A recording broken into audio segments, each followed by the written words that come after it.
What's up, guys? Welcome to our first podcast, or our first actual episode of the podcast. This is not only our first episode ever of like an actual podcast, but it's also our first episode in our series of Friedrich Nietzsche. In this series, it's going to be a huge series, at least we plan it to be. Yeah, Where this episode, we're going to be talking about, really just an introduction to Nietzsche, who Nietzsche was, his influences, his ideas, and his legacy. And later on in the series, starting from next episode, we'll be going more in depth to specific ideas such as the will to power or the ubermensch or master and slave morality or something. Um, yeah, that's a lot to overview when yeah, it and comes. also we'll be going more in depth into some of his texts, such as "Thus Books Zarathustra" or "Beyond Good and Evil," or and so on and so on. So, Yeah, yeah, we're really excited for this series, and we really hope that you enjoy it, and we really hope that you learn something, and hopefully we'll learn something too. So, Maxim, if you want to start. yeah. So personally, Friedrich Nietzsche is my favorite philosopher. He's inspired me the most, and so I'll kind of take the start on this one. So Nietzsche, I feel like, is one of the biggest faces of philosophy. Pretty much everybody recognizes him. Everybody knows his famous quotes, uh, like "God is dead," for example, a really famous quote, but also misinterpreted. Uh, his philosophy is really open to interpretation, and sometimes it can be misunderstood by a lot of people. I mean, his philosophy contains, blows to Christianity, Western culture. He's known for critiquing ethics and conventional morality. Religions from Christianity to Buddhism, basically. But he Yeah, and definitely had, wait, could I come in for a quick second? yeah, And I was gonna say, I think this is what Maxim's really talking about here. I think is a key thing that we must, um, you know, I suppose, have in our knowledge about Nietzsche, because yeah, he was so broad, and he attacked, really, or at least he was very critical, and he wrote profusely about so many different topics. This is why that when you ask someone that's read Nietzsche what his general philosophy is, it's pretty hard to summarize Nietzsche's general philosophy, because he talks about so much, and his writing and really is very dense, and it's so packed with a lot of information and a lot of staggering critiques and revolutionary ways to look at yourself and society, and yeah. yeah. I mean, it's definitely open to a lot of interpretations, which, you know, uh, I feel like is the actual heart of Nietzsche himself. Uh, if there's one thing I think Nietzsche wanted us to take away from his works, is that uh, there is no objective truth, and that really everything is open to interpretation, and pretty much everybody is biased at some level. So I think it kind of coincides well with Nietzsche's philosophy and personality. Yeah, because I would completely agree. Though I don't think he was, truly a groundbreaker, in his actual real life existence, Yeah, to say the least. On the paper and in his work, I think he's really all about, what he would call philosophizing with the hammer, yeah, breaking things apart, creating new ways, new stratas of thought, new ways of looking at things. I think that's the entire point of Nietzsche, and I think that's what makes him so brilliant. Not only that, but also just, the way that he, I suppose, allows you, even though he did not believe in free will, it's yeah, Nietzsche kind of allows you to have this sense of, or at least a feeling that you can overcome your situation. We talk about the Ubermensch or the will to power. It's very, I think it's very important ideologies like the ubermensch and the will to power, because it allows the individual to really strive to become the best version of himself. We're talking about the will to power, and yeah. Yeah, I really think that is at the crux of Nietzsche's philosophy is basically how do we, uh, you know, in a more Nietzschean uh, expression, how do we live and find meaning in a godless world? I think that's the biggest question within his philosophy. Yeah, and it's a huge question, and I think that's why well, you said godless world. This is why he warned about nihilism, and what if you actually look at the context of where he said God is dead, he states that we've killed him with Yeah, rational scientific methods, or not. He didn't say that, but can be very much inferred because people were not believing in God or a higher power anymore. So we've effectively killed God. That was Nietzsche's point. At least yeah, that's what I take away from it. And with the death of God, there's a lot of things, or sorry, there's a lot of ideologies and philosophers that take that and then make their own like response to it. For yeah, example, French existentialism was built on the back of a godless world. That's why Jean-Paul Sartre said existence precedes essence. Um, yeah, in a godless world, we would have some, inherent objective meaning, at least in the Christian faith, for example. But in a yeah, godless world, or it was well known that Sartre was an atheist existentialist, as opposed to Christian existentialists like Paul Tillich or Kierkegaard or whoever. But definitely. Sartre was all for, there's no God and we really create ourselves, right? So I think Yeah, that's a prime example of a response to Nietzsche's claim of this godless world. yeah. Nietzsche was like a groundbreaking philosopher, and he inspired, many philosophers to come. I mean, he still is inspiring people. So I guess first let's get like a kind of background onto in Nietzsche's life and that sort of thing. So Friedrich Nietzsche was born in Prussia, the Germanic European kingdom, in 1844. He was born into a Lutheran family and like household, and he had a priest and father for a father, in fact. And he went to Christian prep school. He was raised with a religious education, obviously.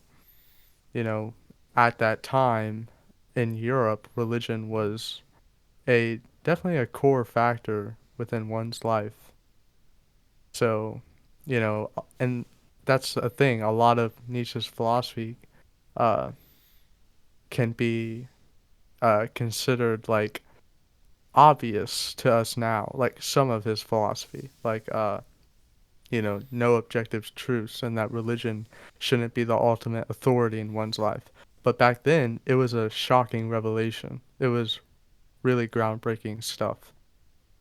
So, he grew up in this sort of religious household, and he actually himself wanted to grow up to be a priest, but eventually he studied theology and philosophy at Bonn University, which Bonn University is a great university in Germany, which has a status of well-read academics, well-trained academics, and philosophers that have attended there. Uh, I'm pretty sure philosophers like Karl Marx and uh, others have attended Bonn University. Germany at the time, what you got to know, was a big uh, center for philosophy. Uh, Great philosophers Schopenhauer, Hegel, Nietzsche. It was definitely like a flourishment of European philosophy. Yeah, So oh, you can keep going. Sorry. yeah, what were you gonna add? Oh, I was gonna add. Yeah, no. So Germany, for a good, I mean, honestly, a good 400 years, had amazing philosophers come out of there. Examples would be Nietzsche, Kant, Hegel, Yeah. Marx, and then you even have some people from the 20th century, Adorno, Horkheimer, Marcuse, you know, Yeah. Eric Fromm, even though he wasn't just a philosopher. But a lot of amazing philosophers came out of Germany. Yeah, so that's just what I Yeah. wanted to add. But you can keep going. Yeah. So after after he kind of studied theology and philosophy at Bonn University, he kind of had a falling out with his religious views, which,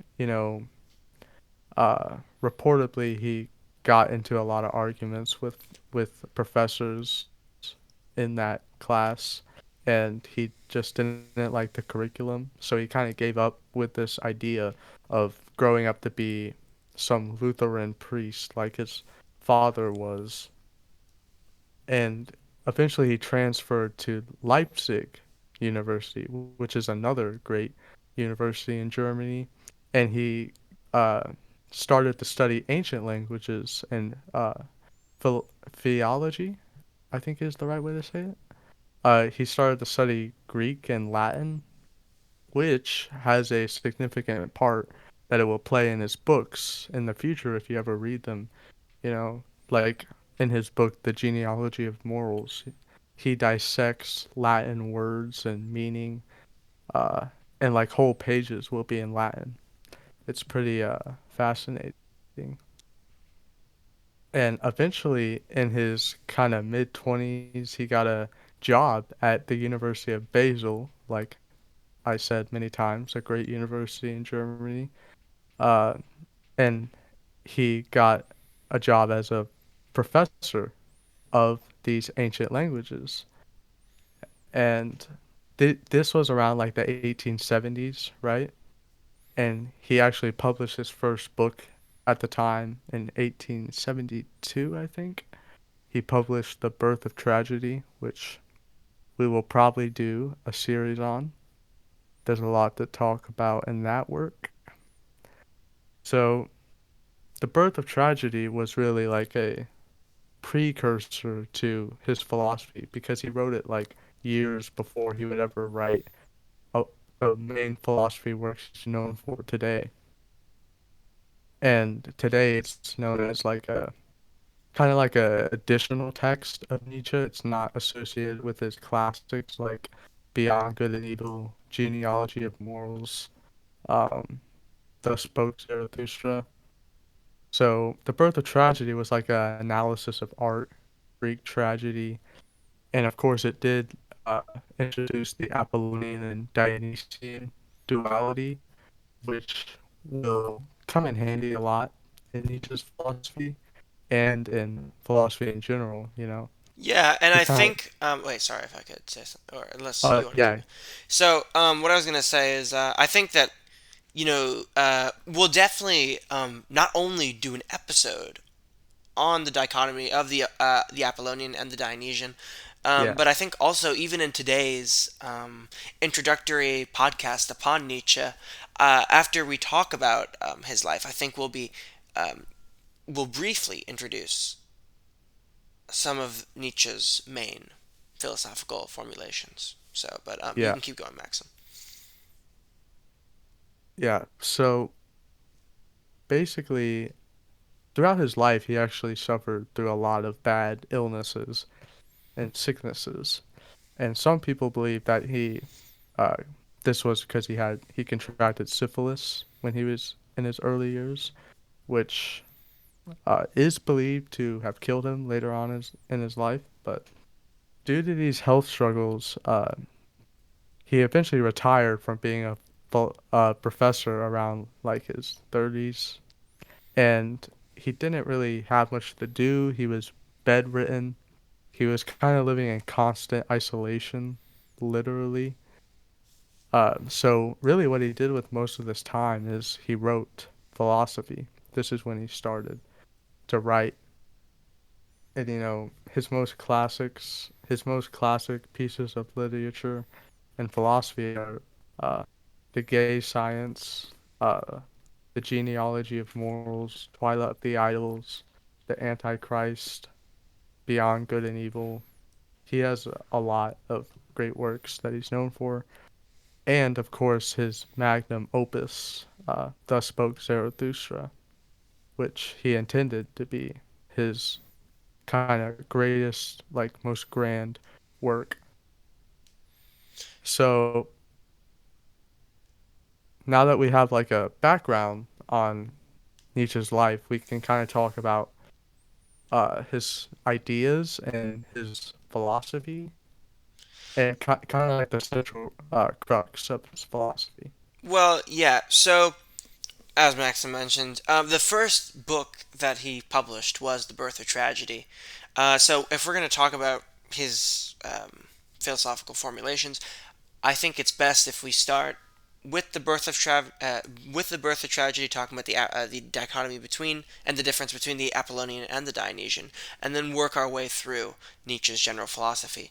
So, in regards to the Apollonian Dionysian, it's really, I would say, a simple concept. The Yeah. Apollonian is more, order, while the Dionysian is more, I suppose, chaos. And I think Nietzsche kind of, he himself embodied a more Dionysian kind of figure. But Maxim, I think, will do a much better job of explaining it than me, if you would like to. Okay, sure. Uh, so the Apollonian and Dionysian duality, the this relationship between the two. So the Apollonian comes from the Greek god Apollo, which was the god of rationality, logic, order, uh, and I think a good term in Nietzsche's philosophy would be safety. I think that's I think that's of value to add to the discourse. So I think Apollo represented safety, secureness, rationality, um, logic, order, like Richard said. And then the Dionysian kind of represents chaos, danger. Uh, the Dionysian appeals less to rationality and logic and more to emotions, which Nietzsche favored. And Nietzsche did definitely identify with the Dionysian. Uh, in fact, later in his life, he would sometimes refer to himself as Dionysus in letters that he wrote to people, which Dionysian, uh, of course, comes from the Greek god Dionysus, who is the god of chaos and uh, other forms of art. So that's Yes, like a you can keep yeah, going. that's like a brief overview of that duality, which it comes into play when you kind of have a bigger picture of Nietzsche's philosophy. That's when you'll kind of have a greater understanding of the duality and how it intertwines with, philosophy of the ubermensch or the uh, transvaluation of all values. These different concepts. Yeah, I would. It definitely.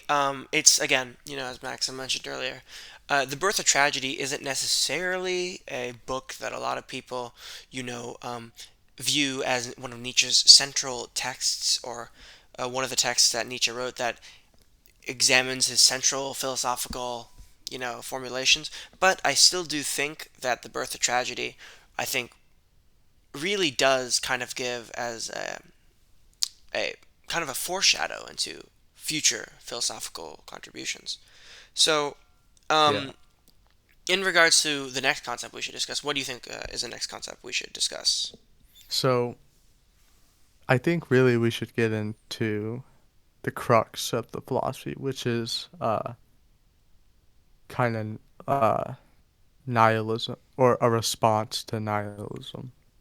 So, uh, okay, so at the time in Europe, right, people were kind of having a revolution in their thought process. This is called the Enlightenment Movement. You know, you learn about it in, school, high school, and it featured philosophers like Thomas, Hobbes, John Locke, you know, the famous ones, Rousseau.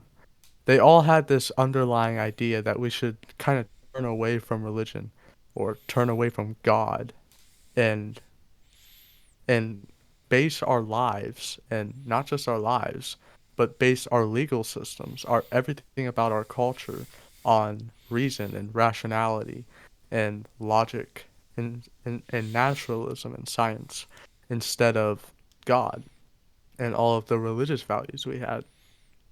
So Nietzsche noticed this because at the time, there was a lot of many people still believed in God, of course. So when Nietzsche says stuff like religion, like God is dead, and he's not meaning that no one is Christian anymore, because this was like the 1870s. Obviously, that's not true. He's meaning that religion is losing its grasp. It's losing their control over the way we value all things, the way our governments are ran, the way our culture is structured, our social hierarchies, pretty much anything relating to people. Yeah, right. So, yeah, Wait, can I say well, something really quick? Yeah. So, yeah, okay, cool. So, basic, like, yeah. So, I mean, the idea was that religion and I mean, especially Christianity in the Western, I mean, yeah, especially Christianity penetrated all Western, like, you know, thought processes and the way that things function.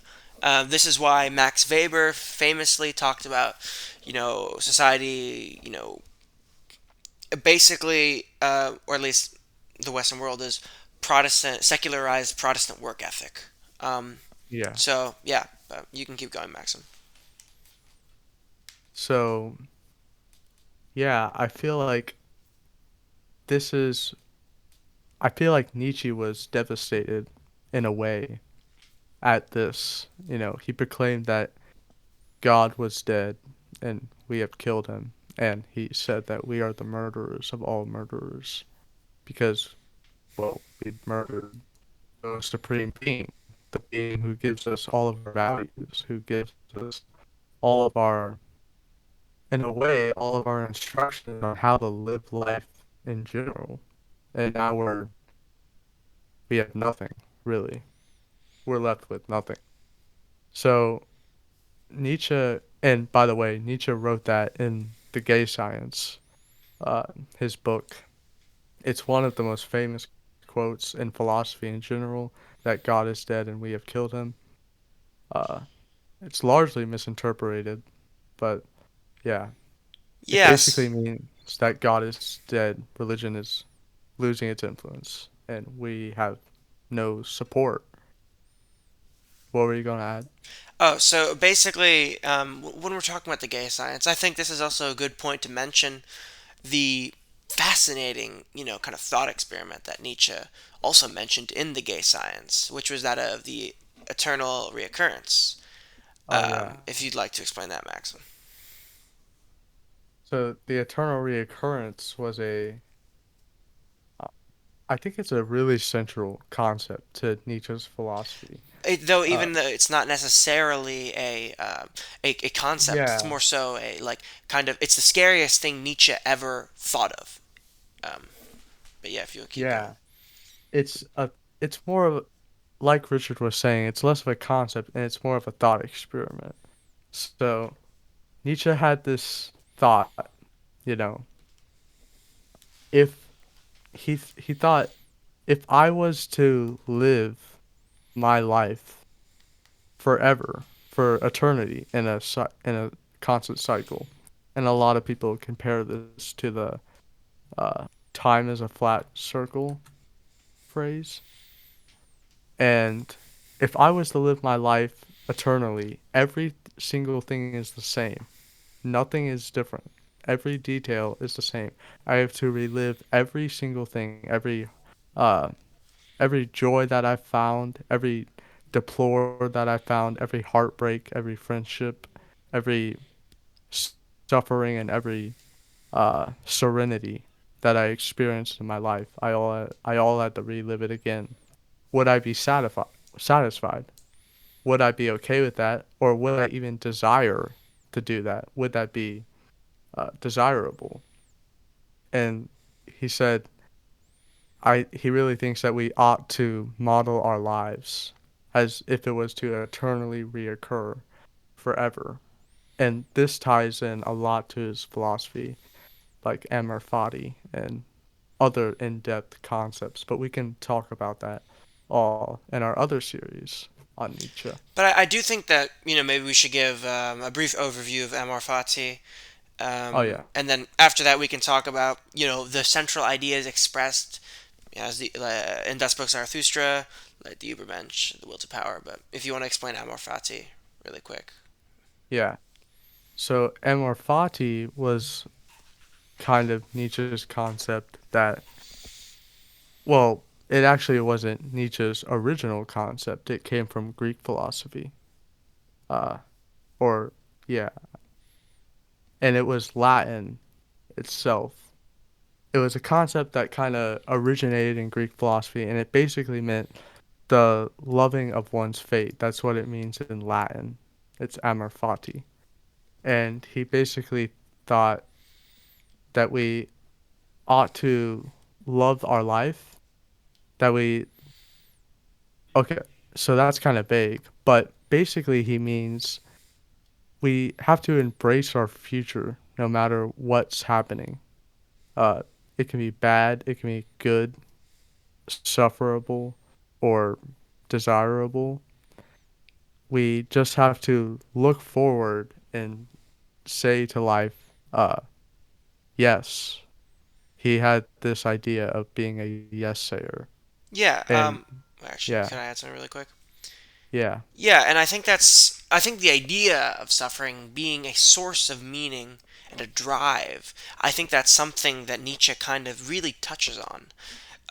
Though not exactly directly, but I think that's something that he really touches on, and I think that's on the people that Nietzsche influenced. They touch on that heavily. An example of that would be Carl Jung, the famous founder of analytical psychology. He talked about, in order to become what he deemed as the self, which was kind of the unification of the conscious and the unconscious, or instead of unconscious, Jung would call it, or the personal unconscious, he would call it the shadow. In order to reach this sort of the self, which is that and also kind of God, you have to kind yeah, of experience death. In a metaphorical sense, of course, but he used an alchemical. I think I don't exactly know how to pronounce it. It's like Negretto or something like that. But this was an alchemical process that talked a lot about purification, and Jung kind of conveyed that this alchemical process is really kind of this purification is really the death of the subject, and he needs to be reborn in order to reach this sort of self. So yeah, yeah, this idea that the idea that suffering is central to one's self overcoming, I think, is central to Nietzsche and Nietzsche's and the people that Nietzsche influenced, their entire philosophy. yeah. I think that's a great lead in to Nietzsche's uh, crux of philosophy. It's that suffering is kind of complicated in a way that it's it's actually like it's the bane of our existence. It's the pain we experience, but in a way it's good.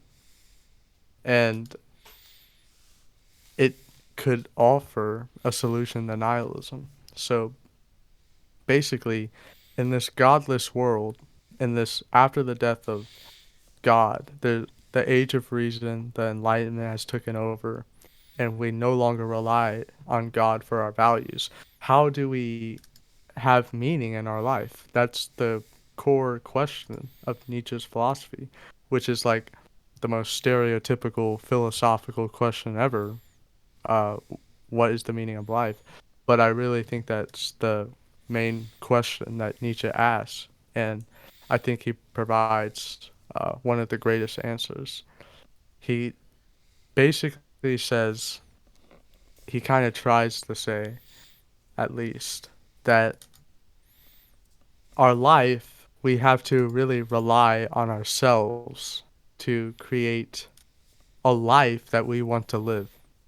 And basically, he wants us to make meaning out of our pain, out of our suffering, out of he wants us to make meaning out of the whole human condition in general. He wants us to love life, uh, like Mfati, and he wants us to embrace every single part of life, especially our suffering.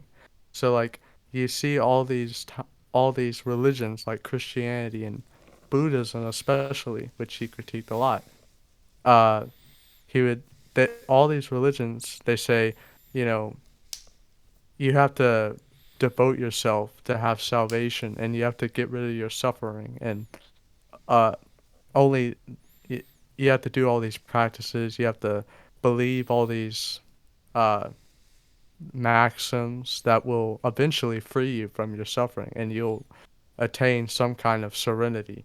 But Nietzsche, he responds, you know, he says, "Why would I want to get rid of my suffering? Why would I why would I want to get rid of the one thing that makes my life have meaning? Because suffering makes you a stronger and better person," in Nietzsche's view. Yeah. But Uh, all of this is real all of this is really complicated, but this is a general overview of it. Yeah, the idea, and this is why Nietzsche had such a big impact on my thinking and the way that I view myself in the world. It's the idea that really that suffering creates meaning. I think man is on a constant search of meaning. Carl Jung said, man cannot live without meaning. And then you have a lot of books. One of the another famous, or I didn't. That wasn't from a book. That was from an interview with Jung. But a famous book would be Man's Search for Meaning by Viktor Frankl. Man is on a constant Yeah. search for meaning, and I think Nietzsche is one of the best. Is one of the best, if not the best philosopher when it comes to really, I think, ordering yourself and creating meaning and really recognizing that you can overcome yourself. And I Yeah. think that really gets us in to I think, his concept that is the crux of what he viewed the human experience to be driven by, which is what he called the will to power. This kind of Yeah. innate driving force that you can see that this concept was central to not only Nietzsche's philosophy, but we can look at it even in a similar way in Freud's psychoanalysis when he talks about eros, the life drive. You know, um, and yeah. If you want to start explaining the will to power. Yeah. So the will to power is he's basically saying that he believes that all things naturally desire power. Power over ourselves, power over other people, and power over nature. And this is just a hard truth of reality, which Nietzsche loves introducing hard truths and making us see the things in life that we don't want to. Right. It's just, though I think the concept was mostly directed at oneself. It's kind of this Yeah, innate driving force in life. Um, it's kind of similar to what Deleuze and Guattari view as desire, this productive, innate driving force that, a lot of religions and philosophers, especially psychoanalysis, kind of, uh, you know, you know, viewed desire. Well, the whole point of Deleuze and Guattari's idea of desire was kind of in opposition to psychoanalysis and religion that view desire as a negative thing because it stems from a lack or it's just a sign of not transcending the ego or something. And then Nietzsche's will to power is, I suppose, just a really hard truth that I think is also against these sort of institutionalized beings. Um, you know, yeah, so the will to power, as far in simple terms, is really this innate driving force of power, as Maxim said, over others, but I think especially over yourself, and really kind of not, you know, um, becoming a servant to your hedonistic desires. Yeah, definitely. It's it's the general desire for power, which power, as Nietzsche would define it, would be uh, a way, a truly powerful human, the greatest person possible. Nietzsche would say.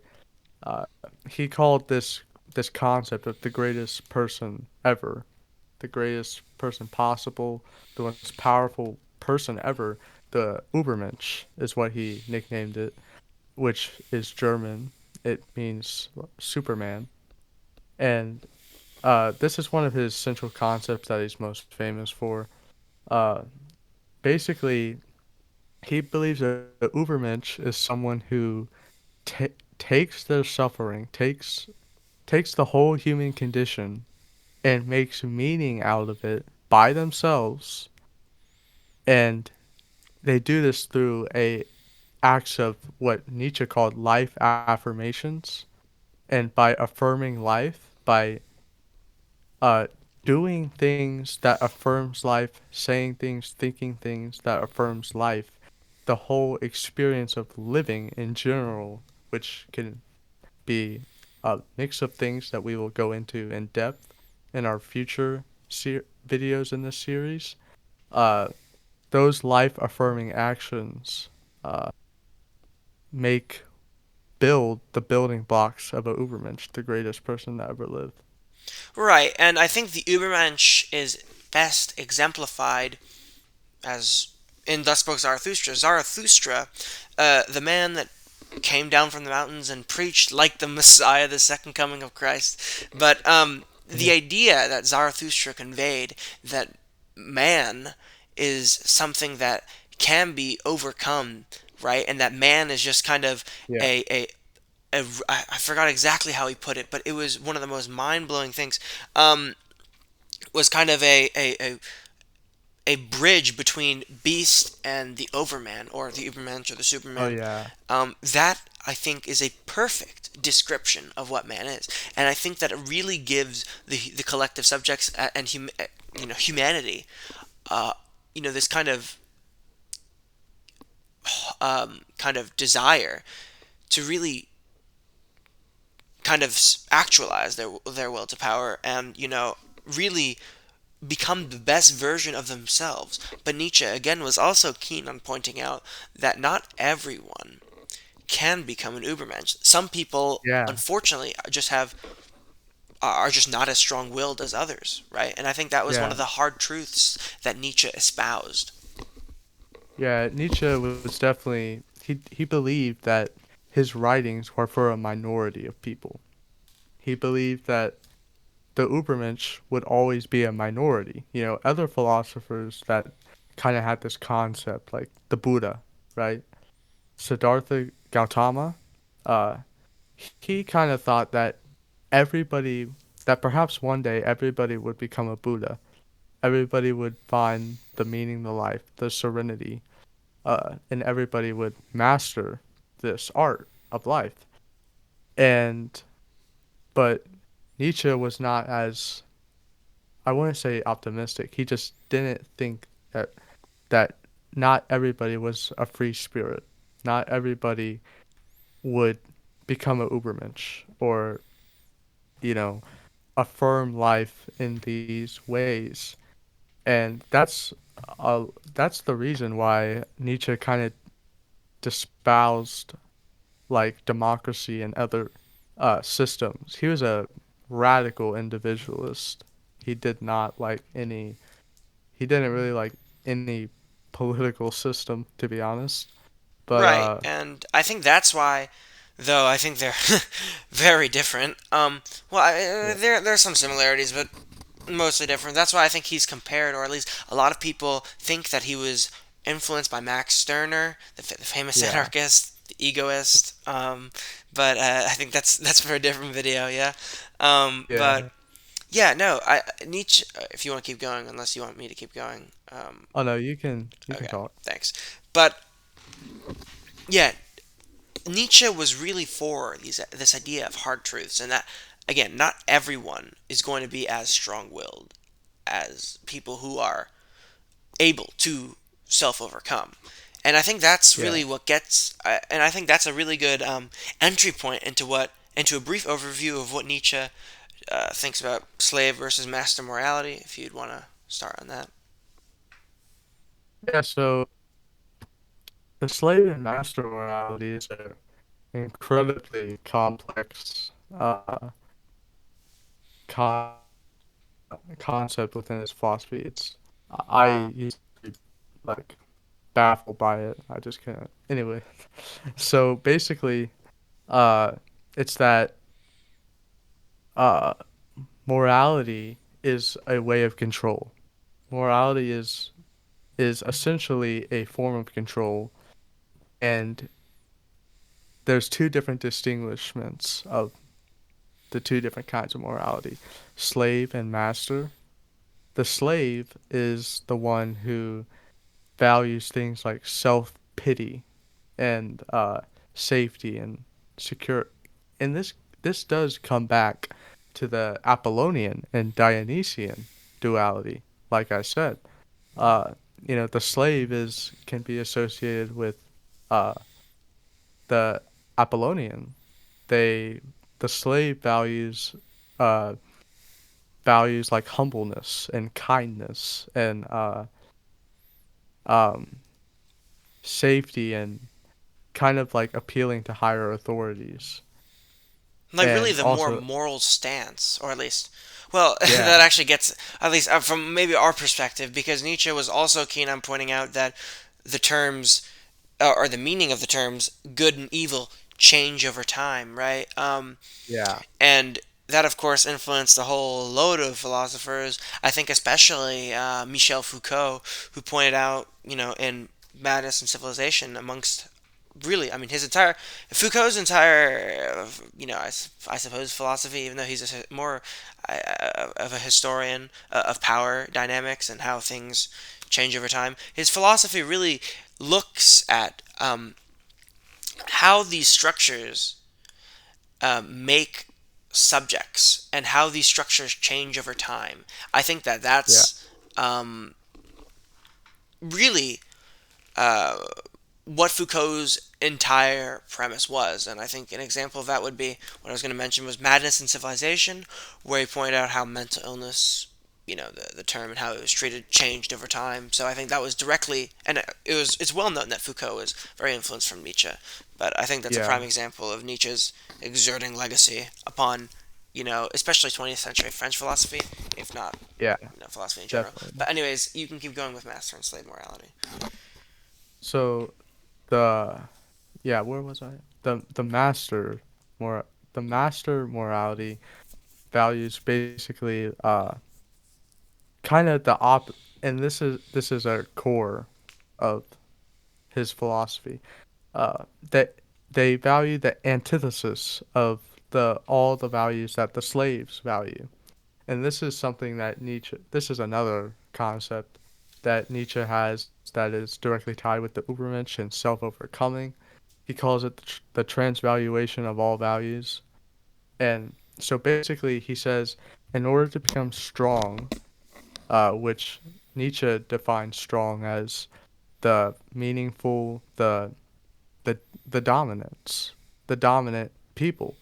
They have meaning in their lives. They are able to affirm life. Those are the strong people, and those are the people who subscribe to the master morality. And he said, in order to do this, you have to transvaluate all values, which means you have to take the antithesis, the opposite of all the values that the slaves had. So instead of self pity, you have pride. You know, Christianity loves to teach, how pride is evil and pride is, and especially Judaism loves to teach that. Especially Judaism is important in his philosophy, as he believes the origins of slave and master morality do come from uh, the conflicts between the Jews and Romans. And that's a whole that we can go more into detail in that when later on in this series. But yeah, Yeah, but adding to this master and slave morality formulation, yeah, this is again, especially the master morality, I think, is kind of central to. I mean, I think that definitely the ubermensch would definitely be in the more, or the concept of the ubermensch would definitely be in the more master morality, morale type being, wouldn't you say Yeah, so? Yeah. So it's definitely. I mean, both these concepts are, of course, very much intertwined with Nietzsche's entire philosophy. Um, but especially the master morality. And of course, this entire idea was definitely inspired by Hegel's master slave dialectic. But that's another for another episode because that's a very central yeah. concept to Hegel, and I'm There's a lot sure. of in Right. there's a lot of influences in his writings. Yeah, yeah, yeah. Even though I think, I mean, especially though I don't think that Nietzsche was exactly very he didn't really embrace Hegel fully. I don't believe. But Oh yeah. yeah, so is there any other idea that you'd like to explain? Um, I think that was a good overview of kind of just Nietzsche as a whole. Oh, And I think we should also look really quick. I'm sorry, unless you want to keep going. what? We can quickly talk about what he thinks of the herd, as well Oh yeah. as what he expressed as tarantulas and Thus Spoke Zarathustra. If you'd like to, or I can comment on it actually. In Thus Spoke Zarathustra, one of the things that I found very striking about, um, you know, well, Nietzsche was a pretty pessimistic figure overall.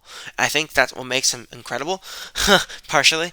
But, there's an idea of his that I think especially describes, especially some pernicious forms of activism.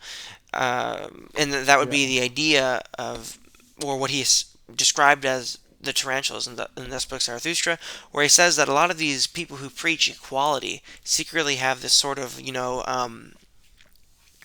uh, spite that they're not exactly expressing at the front.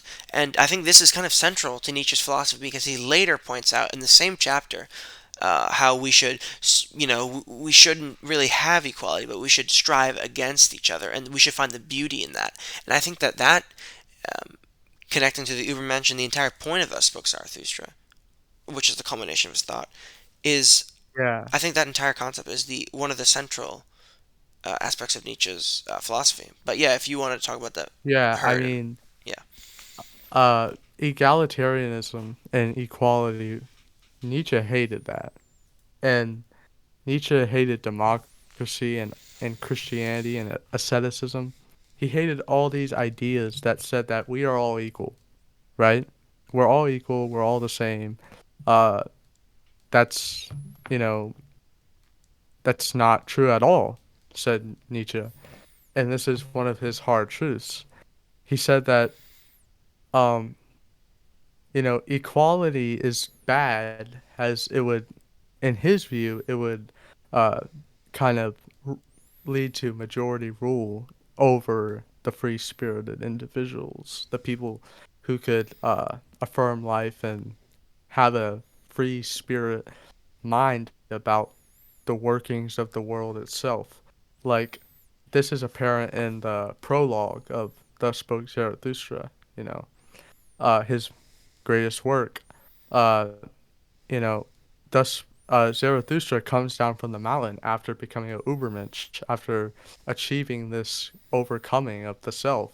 He comes down and he says to the people at the marketplace, he gives a speech um, you know, about how he overcame and how he found meaning in his life. And this guy in the audience, he's referred to as the last man. The He's the antithesis, the opposite of the Ubermensch. He's a pessimistic nihilist. Uh,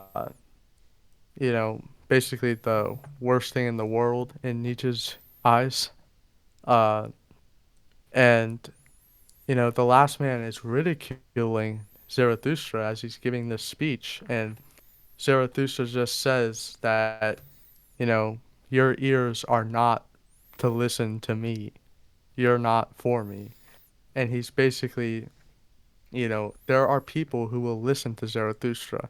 and there are people who will not, and that's how uh, the world and people will work. And the people who Right. do listen to those are the stronger and the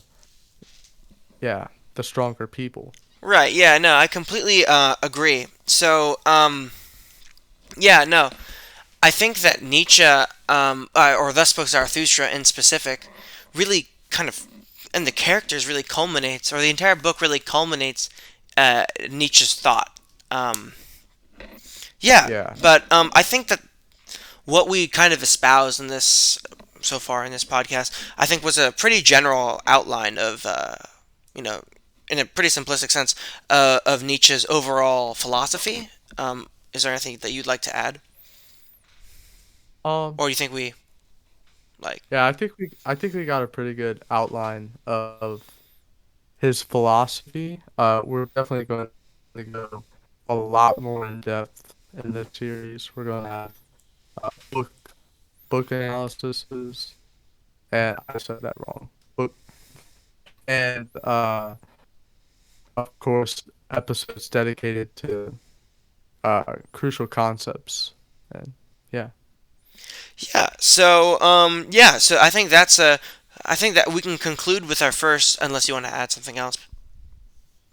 I'm good. All right. Well, I think we can conclude with our first episode of the podcast. We really hope that, or and our first episode of the podcast and our first episode of our series on Nietzsche. So yeah, we hope you guys really enjoyed this one. Thank you so much if you made it through 51 minutes of this. Yeah, But yeah, yeah, we really hope that you guys enjoyed, and we hope that you learned something. And if you really enjoyed, please like, comment, subscribe, and we'll see you yeah, later. yeah, definitely.